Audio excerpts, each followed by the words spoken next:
Coming up on Arirang News, South Korean President Moon Jae-in is in Washington, D.C. for his summit with President Biden. They'll be discussing North Korea, but also cooperation on the pandemic, which could include a deal on vaccines. Also visiting the U.S. is a delegation of South Korean business leaders who will likely be announcing new investments in America, centering on electric vehicles and EV batteries. And the price of Bitcoin has recovered from the massive decline in the past 24 hours, but it's still down around 25% from where it was a week ago after China banned its banks from dealing with cryptocurrencies.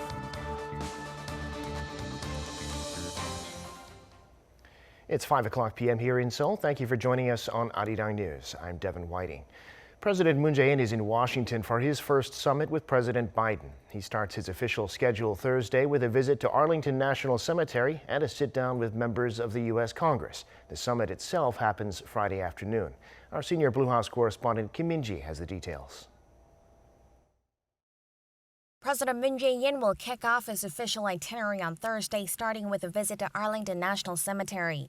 He will lay a wreath on the Tomb of the Unknown Soldier, a monument dedicated to the deceased U.S. service members whose remains have not been identified, including those from the 1950 to 53 Korean War. Moon arrived in Washington on Wednesday ahead of his summit with President Joe Biden. He is on an official working visit until Saturday.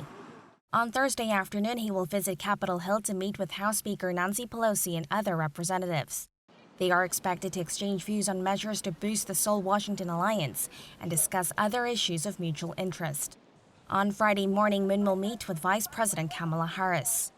The highlight will be the afternoon, the Moon-Biden summit. High on the agenda is COVID-19 cooperation. A key point will be whether the allies move towards a vaccine partnership, with possible options including a vaccine swap or transfer of technology. Another topic is boosting cooperation in the semiconductor and battery sectors. A South Korean business entourage, including officials from Samsung and SK, will also be in the U.S. during Moon's stay, and eyes are on whether they announce any new investments. North Korea is also high on the list. With Washington having completed its policy review on Pyongyang, Seoul is seeking to swiftly revive the peace process on the Korean peninsula. The leaders will hold a joint press conference afterwards. In the evening, Moon will attend a ceremony for the construction of the Wall of Remembrance at the Korean War Veterans Memorial in Washington. On Saturday, the last day of his visit, Moon will meet with the first African-American Cardinal, Wilton Gregory, the Archbishop of Washington. Before heading home, the president is expected to make a stopover in Atlanta to visit a factory belonging to the South Korean battery maker SK Innovation. Min-ji, Arirang News. The price of Bitcoin has recovered from the massive decline seen in the past 24 hours, but it's still down around 25% from where it was a week ago. The sell-off began with comments from Tesla CEO Elon Musk, but then was given further momentum when China announced that it's banning its banks from handling cryptocurrencies. Min Soo-kyun reports. Bitcoin is slightly back up after plunging to its lowest since late January. According to crypto trading platform CoinDesk, Bitcoin is trading at around $40,000 this Thursday afternoon. On Wednesday, the world's largest digital currency fell 30% for the first time in 3 months. It plunged to near $30,000 at one point in the day amid a major cryptocurrency sell-off.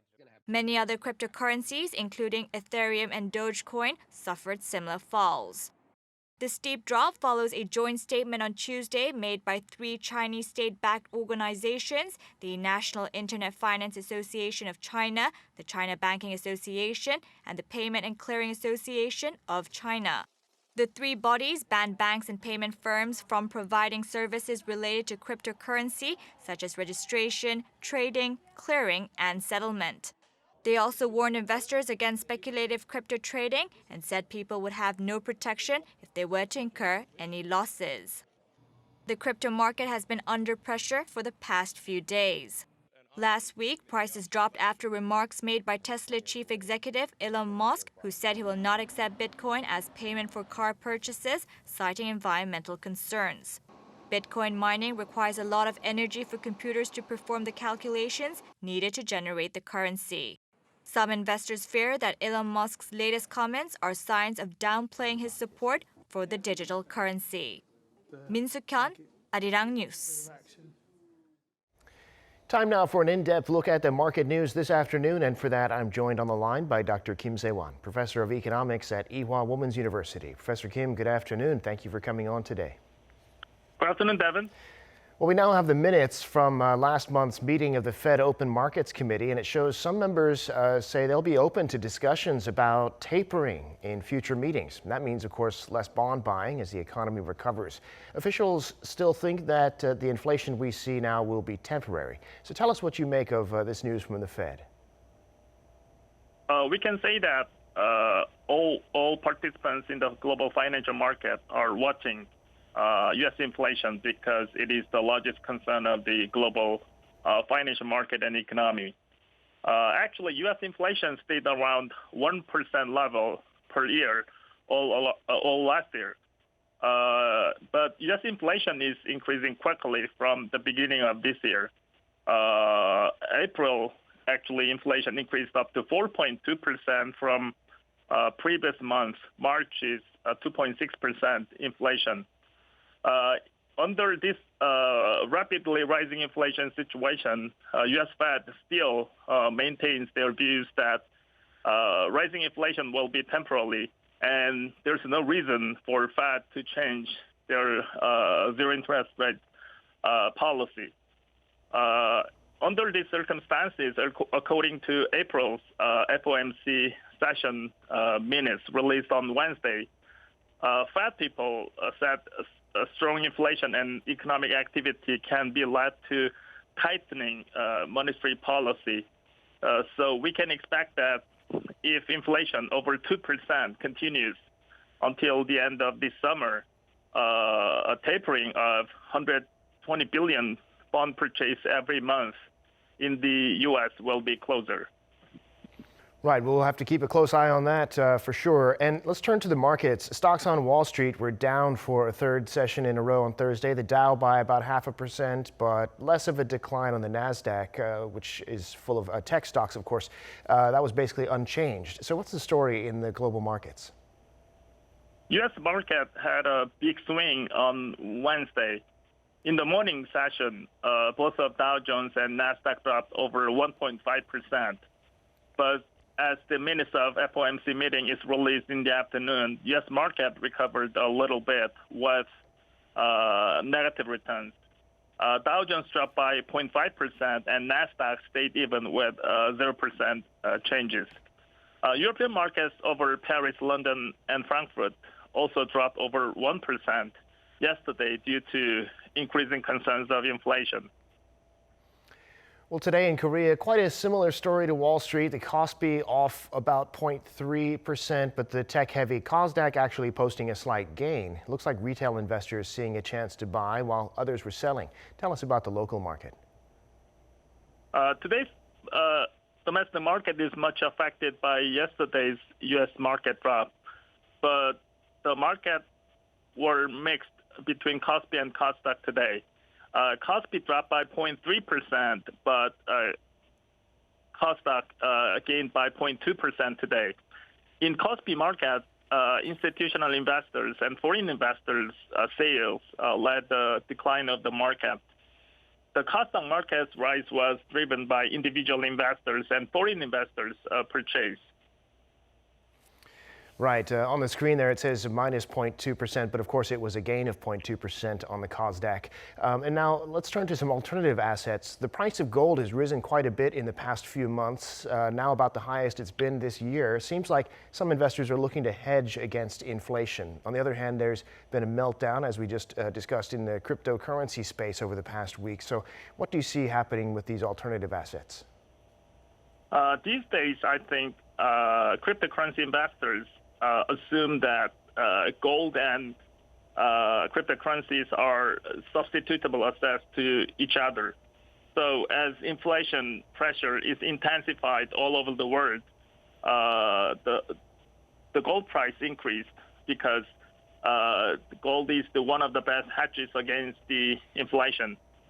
Gold price is also affected by a series of collapses in cryptocurrency markets these days. As we talked about, the particularly young cryptocurrency investors believe that these two assets of the gold and cryptocurrencies are substitutable assets to each other. U.S. gold price increased up to $1,867 per ounce yesterday, which is the highest level in the last 4 months. Also, as Chinese government decided to regulate cryptocurrency market more heavily, there will be stronger demand for gold with higher price for this month. Yeah, that does seem to be the situation that's playing out, Professor. All right, we'll have to leave it there for today. Thank you so much for sharing your insights with us, as always. Thank you very much.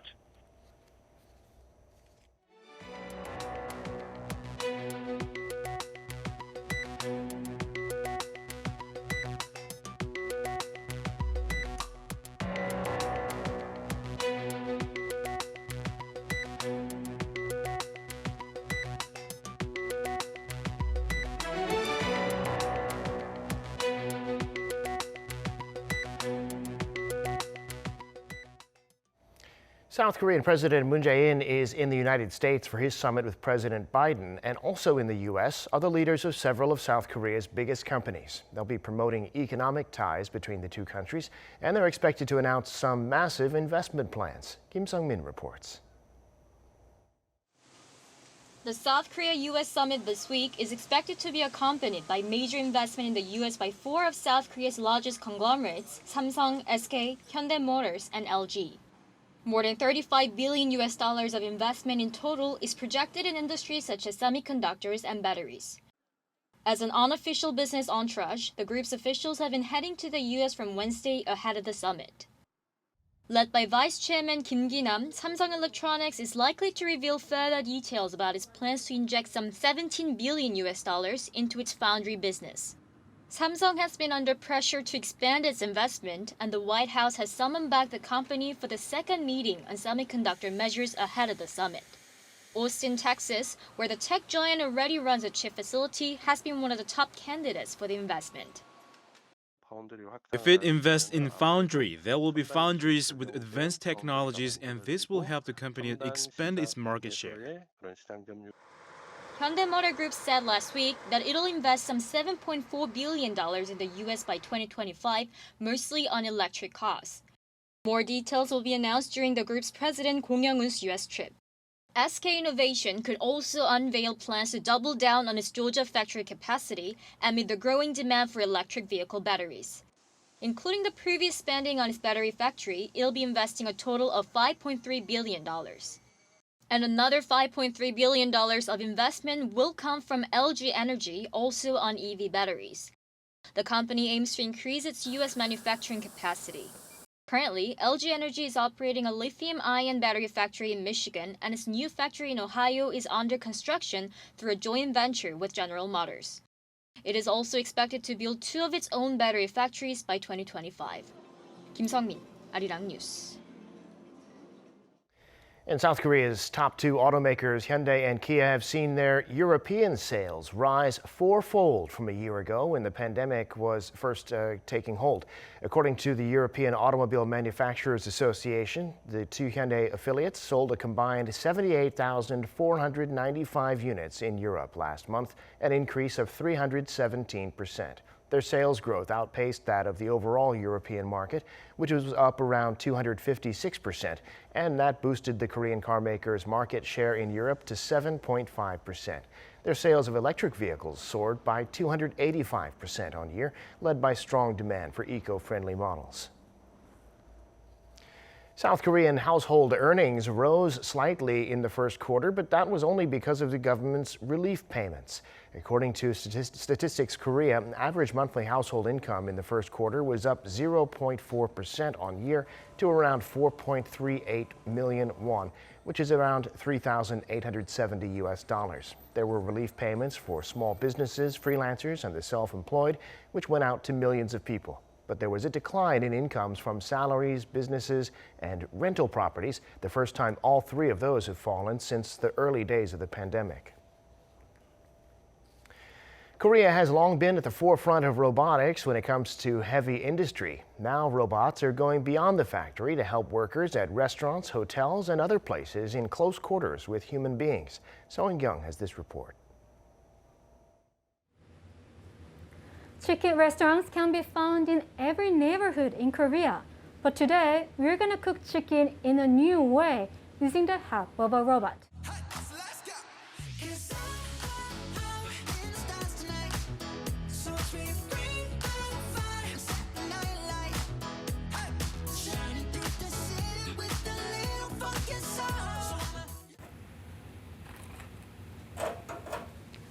The robot and I split the work and successfully served the chicken. This is what is meant by collaborative robots. This robot eliminates the risk of getting burned from boiling oil, while allowing people to focus on high value-added work, such as meeting every order from customers, which directly links to our sales. Unlike industrial robots, which typically work behind safety barriers, collaborative robots are designed to work with people in a shared space. A delivery robot brings guests at this hotel, room service, spare towels, and other things they need. Hotel employees simply have to load the robot with the ordered items. And a UV robot can disinfect hotel rooms by itself. To the hotel employees, robots are not here to replace them. Instead, the robots free up staff so that they can better interact with customers. However, one of the leading robot manufacturing companies in Korea says that for now, about 80% of collaborative robots are being used in the manufacturing sector. The robots can perform tasks like welding and moving copper foil sheet, which is thinner than hair. For us, the ideal image of a collaborative robot is to stay closer to people, working side by side with human personnel. This type of robot will eventually be used more in the service sector. So we have developed robots for cooking and filming, and we are planning to produce the one for the art sector, which can better interact with people. Experts say that the use of collaborative robots could result in human job losses in the short term, but create more jobs in the long term. If you recall how the auto industry first emerged, horsemen lost their jobs. The emergence of cars took their jobs away, but in the long run, the auto industry created higher added value and ended up providing more jobs. Collaborative robots could create the same situation. Collaborative robots are being used overseas in rehabilitation and crafting tattoos, indicating that the market still has plenty of room to expand. So-Young, Arirang News.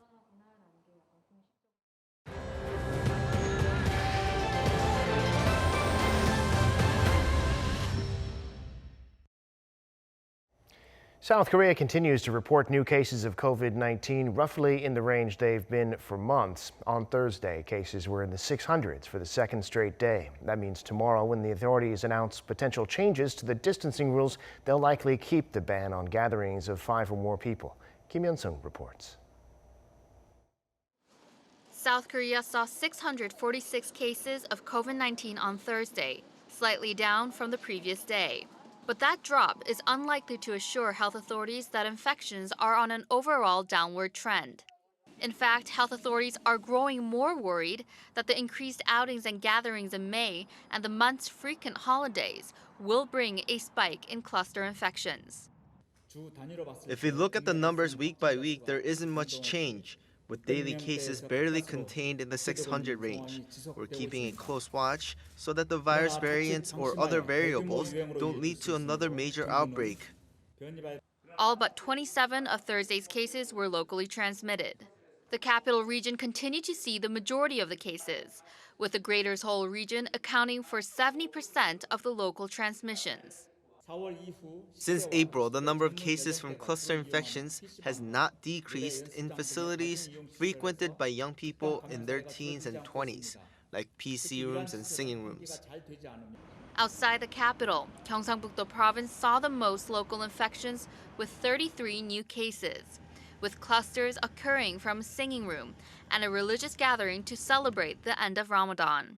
The ban on gatherings with 5 or more people was due to end this Sunday, but with infections showing little signs of receding, it seems most likely that the policy will stay in place for at least another few weeks. 김현승, Arirang News.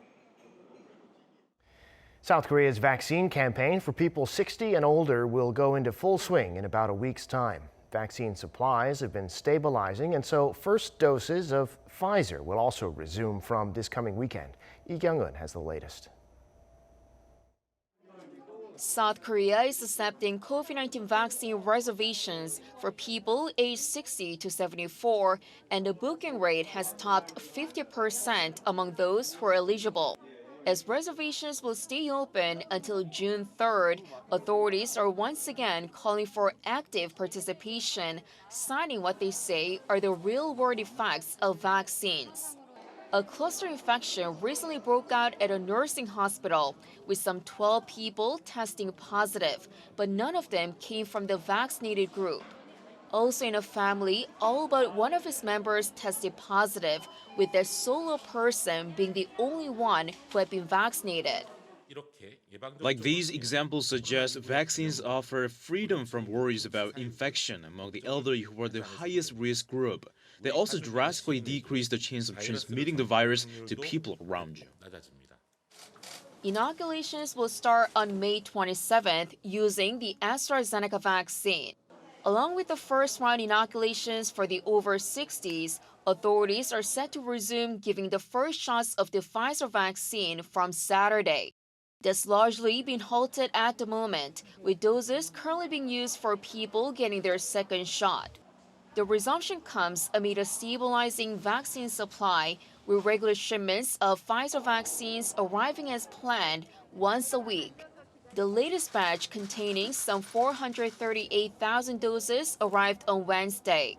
While trying to up the vaccination rate, the government is also strengthening accountability. It previously decided to expand its compensation scheme to cover those with post-inoculation injuries, even if there is insufficient evidence to prove causality. South Korea's compensation scheme covers some of the greatest scope of post-inoculation injuries in the world. As of Thursday, some 7.3% of South Korea's population has received at least one vaccine dose. Lee Kyung-eun, Arirang News. Korea's First Lady Kim Jung-sook attended a ceremony today to inaugurate 4,600 people as Korean cultural ambassadors who will work to promote the country through social media. These so-called K-influencers will be posting articles and videos in foreign languages on Twitter, Facebook, YouTube, and the government's own internet portal called KoreaNet. This is the first time the First Lady has taken part in appointing cultural ambassadors. She said she hopes they can bring the world, that's the third time she has taken part in this ceremony. In fact, she says she hopes they can bring a message of hope in the pandemic and communicate and connect with other cultures. The rocket attacks on Israel from Hamas have been slowing down, and there's talk of a ceasefire to come, possibly in the next 24 hours. In the meantime, U.S. President Joe Biden has reportedly told Prime Minister Benjamin Netanyahu that he expects to see a de-escalation of the conflict. But Netanyahu says the operation against Hamas will continue. Kim Hyo-sun has more. As violence in the Gaza Strip enters its 10th day, Israel's prime minister stressed the country will continue to pursue force against the Hamas rulers of Gaza. I am determined to continue this operation until its aim is met to restore peace and security to you, citizens of Israel. His stance remains unchanged despite continued calls from the international community to halt the violence and make efforts toward a ceasefire, especially as over 220 people have lost their lives in Gaza so far, including children and women. The remark also comes despite U.S. President Joe Biden's statement that he expects significant de-escalation on the path to a ceasefire. According to the White House, Biden made clear that he's running out of patience during a phone call with his Israeli counterpart. Washington, nevertheless, continues to block the UN Security Council from issuing a joint statement urging an end to the hostilities, telling diplomats that a public statement would not help calm the tension. While diplomatic efforts for a ceasefire in the region have failed to make progress, the Palestinian president accused Israel of brutal attacks on civilians. What the occupation state is doing now in the Gaza Strip His brutal attacks on civilians, deliberate bombing of homes and facilities, destroying houses on the heads of their residents, destroying infrastructure, killing children, the elderly and women. It is organized state terrorism that is practiced by the Israeli occupation state and war crimes punishable by international law, and we will not hesitate to pursue those who commit such crimes in front of international courts. The rest of the international community, including the UN, is now calling for greater aid access for Gaza, highlighting the need for intensified mediation efforts to end the ongoing violence. Kim Jung-sook, Arirang News. And that brings us to the end of this newscast. Thank you for watching. More live news coming your way at 7 p.m. Korea time.